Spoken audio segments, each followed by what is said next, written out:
Today on the Book of Carlos, Entry 67, I left my hand in San Francisco. Entry 71, Mom's Tupperware and the lids that don't fit any bowl. Entry 73, Whispers in the Locker Room, my first encounter with Brut, Cologne, and public humiliation. Selected by John Mark Bergner of Tulsa, Oklahoma. Let's open up the journal and share the memories right after the break.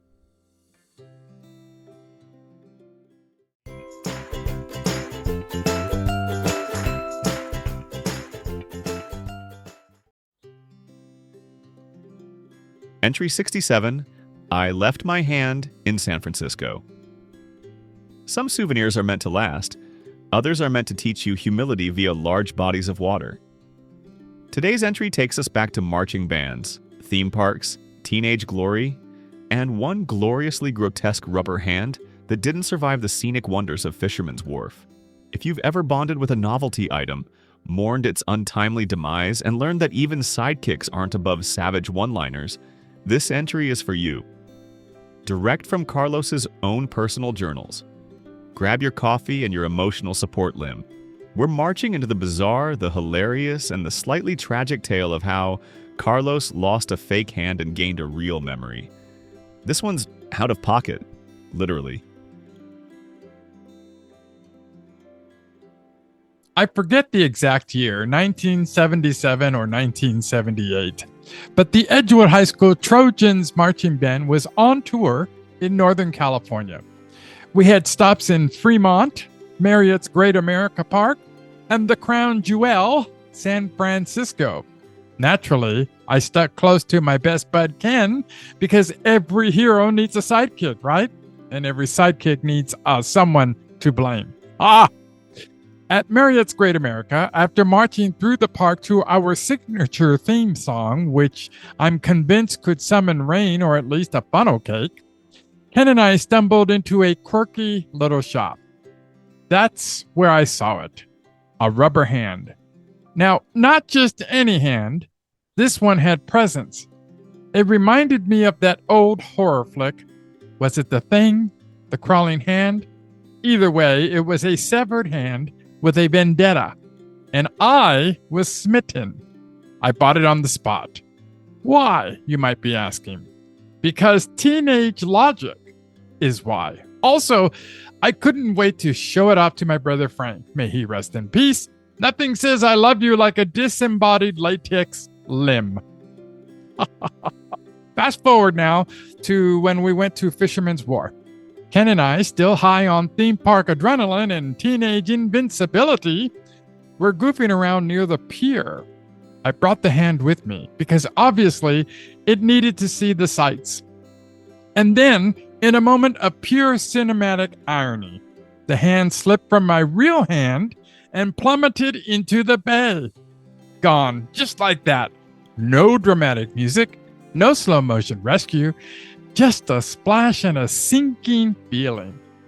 Man, I was devastated. My glorious, grotesque souvenir was now part of the Pacific ecosystem. Ken, ever the comforter, quipped, "Well, at least you don't have two left hands anymore." With friends like that, who needs horror movies, right? Okay, footnote about the crawling hand before we close this entry. It was a 1963 sci-fi horror flick about a possessed astronaut's hand that strangles people and corrupts a poor med student.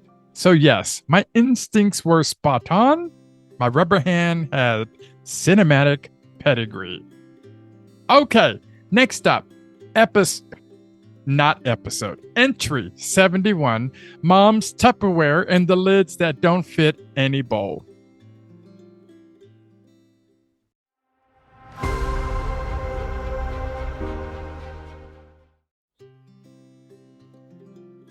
Entry 71, Mom's Tupperware and the lids that don't fit any bowl. Before you understand faith, you must first survive a Tupperware avalanche. In entry number 71, we dive headfirst into the sacred chaos of Carlos's childhood kitchen, where lids were elusive, bowls were slippery, and Mom reigned supreme like a culinary Jedi guarding her mismatched empire. It wasn't just storage, it was storytelling. And somewhere between the burp-sealed containers and the forbidden microwave rituals, a deeper truth emerged.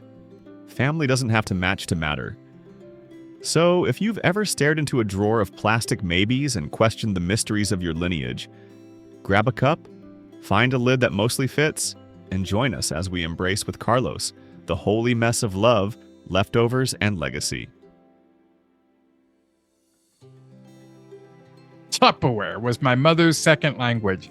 She spoke it fluently, with a tight snap, a burp of trapped air, and a threat not to lose the lid or else. Now, in our household, opening the Tupperware cabinet was a full contact sport. Containers of every size and shade would avalanche like miniature plastic temples collapsing under the weight of culinary legacy. But the real mystery, the spiritual question that has haunted generations, is this: where are the matching lids? Not once in my entire life did we have a complete matching set that I'm aware of. Maybe my sisters know better than me. We had circular lids with square bases, oval lids that belonged to an extinct line of space-age salad bins, and an entire drawer of what I can only describe as Tupper orphans. And every time we opened the sacred drawer, Mom would appear like clockwork with Jedi reflexes and say, "Don't touch the good ones." To this day, I don't know what qualified a piece of Tupperware as good, except that you were absolutely not allowed to use it for anything involving tomatoes, microwaves, or your lunch. And yet, amid the chaos, it worked. It held leftovers, potluck dreams, and that one spaghetti dish that permanently dyed the container orange. It preserved not just food, but memory, like Grandma's rice pudding, or that mystery casserole with the top layer of cheese and a bottom layer of suspicion. The mismatched lids became a metaphor for family, for faith, for the awkward beauty of trying to hold it all together with pieces that don't quite align. But you make it work anyway, because that's what love does. It seals up what it can and forgives the rest with a burp and a lid that almost fits. Next up, Entry 73, Whispers in the Locker Room. My first encounter with Brut Cologne, and public humiliation. Right after this.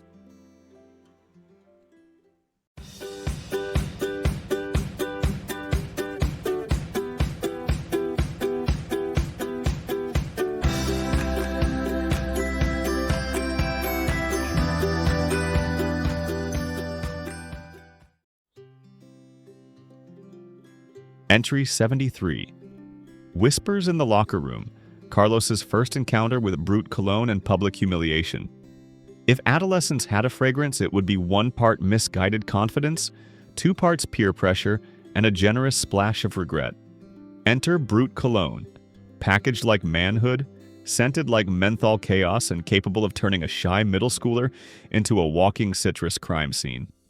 Entry number 73 is a rite of passage soaked in overconfidence and bottled bravado. It's the story of one boy, one hallway, and one potent aroma that lingered long after dignity had left the building.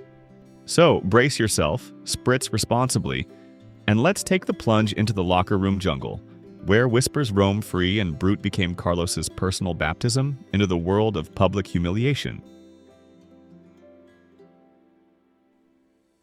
There are certain rites of passage that no young man forgets. Your first razor, your first heartbreak, and the moment someone hands you a bottle of Brut Cologne like it's a key to manhood and not, in fact, a tiny bottle of social sabotage.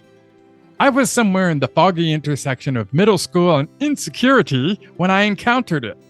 Brut, with its bold green bottle, silver medallion, and scent profile that whispered, "Barbershop bouncer with secrets." It was passed to me by another boy in the locker room who said, "You need this," which in adolescent code meant, "You smell like a panic attack on gym mat." I took the bottle with the reverence usually reserved for holy oils, then proceeded to baptize myself with what could only be described as an enthusiastic overspray. Not a spritz, a soaking, okay? Neck, chest, underarms, backpack straps, gym socks, maybe even the underwear waistband. I don't know. I tell you what, I was a walking fog machine for failed masculinity. Then came the whispers. "Who fumigated the locker room?" said one. "Smells like my dad's car after he eats garlic," said the other. "At least he won't have trouble with vampires." "Did a pine tree get in a fight with mouthwash?" said the third. It didn't stop at whispers. A kid loudly coughed out, "Brutal!" And suddenly the nickname stuck. I was Carlos the Brutal for the rest of the semester. Every waft down the hallway was a reminder of how far I still had to go before earning my man card, whatever the heck that meant. But here's the thing. I learned that Cologne is less about drowning yourself in identity and more about subtlety.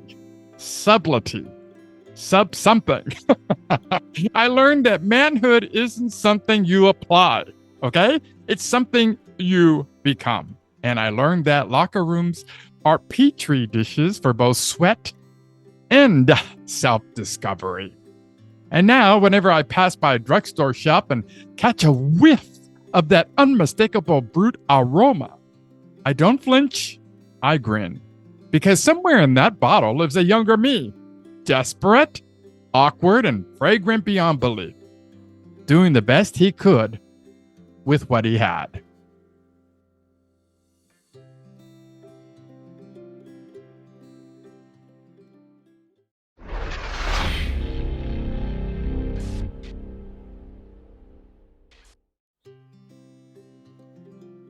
If you've made it through the saga of the rubber hand in San Francisco, the holy chaos of Mom's Tupperware drawer, and the Brut Cologne incident that launched a nickname and a humility tour, then congrats.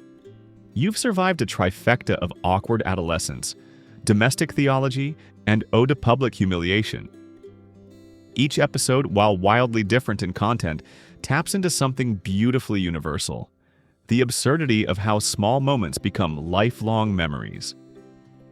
The strange objects that carry more heart than we expected, and the ways we fumble forward into growth through laughter, leftovers, and locker rooms. Life isn't always neat. Sometimes the hand falls in the bay, the lid doesn't match, or the cologne clears a hallway. But from every misstep, we gather grace. And if we're lucky, we do it with a grin, a story to tell, and maybe a foam cup of church coffee that's just warm enough to forgive the past. Until next time, may your hands hold steady, your lids find a home, and your scent stay subtle. Peace, plastic, and puberty. Alejandro Armando Armand for Carlos Michael. Carlos Michael Communications Media, the Carlos Michael Studio, and Coffee House Productions.